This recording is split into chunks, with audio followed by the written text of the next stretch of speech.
৪২ বছর শিক্ষকতা শেষে ২০১০ সালে অবসর গ্রহণ করেন বাংলা শিক্ষক অমল কুমার দত্ত। কারো সাথে সাত পাকে বাধা পড়া হয়নি বলে বাধা হয়নি ঘরও। বাবার রেখে যাওয়া জরাজীর্ণ ঘরে ছোট ভাইয়ের পরিবারের সাথেই বাস করেন তিনি। নিজের সন্তান ছিল না বলে ছাত্রছাত্রীদের সন্তানের মতোই ভালোবাসতেন শিক্ষক অমল কুমার দত্ত।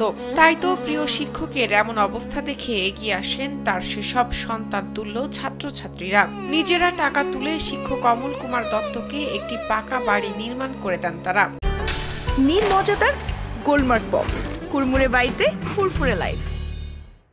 শিক্ষকের প্রতি শিক্ষার্থীদের এমন ভালোবাসায় মুগ্ধ এলাকাবাসী। সে ছাত্রছাত্রীদের অনেক ভালোবাসত এবং ছাত্রছাত্রীরাও তাকে পিতার চেয়েও বেশি ভালোবাসে বা শ্রদ্ধা করে, এখনো করে। তাকে দেখতেও আসে মাঝে মাঝে। শিক্ষকতা জীবনে ছাত্রদেরকে খুব স্নেহ এবং মন প্রাণ দিয়ে ভালোবাসতেন।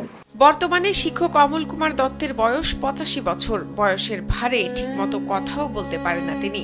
হাঁটা চলা করা তো দূরের কথা, সারাদিন শুয়ে বসেই কাটে তার। তবে এখনো স্কুলের কথা ভেবে খারাপ লাগে বলে জানান তিনি। যাইতে তো পারি না, যাইতাম স্কুল ছাড়ছি তখন গেছি স্কুলে।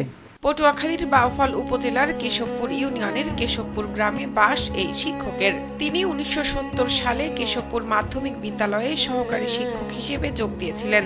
সেই বিদ্যালয়ের প্রাক্তন শিক্ষার্থীদের সংগঠন কেশবপুর মাধ্যমিক বিদ্যালয় শিক্ষার্থী ফোরামের সহযোগিতায় তাকে এই পাকা বাড়ি উপহার দেওয়া হয়। শিক্ষকের প্রতি এমন শ্রদ্ধা ও ভালোবাসার নিদর্শন সমাজে উদাহরণ হয়ে থাকবে বলে মনে করেন স্থানীয়রা। ছাত্র শিক্ষক সম্পর্ক যেন এমন সম্মান, শ্রদ্ধা আর ভালোবাসার হয়, এমনটাই প্রত্যাশা সকলের।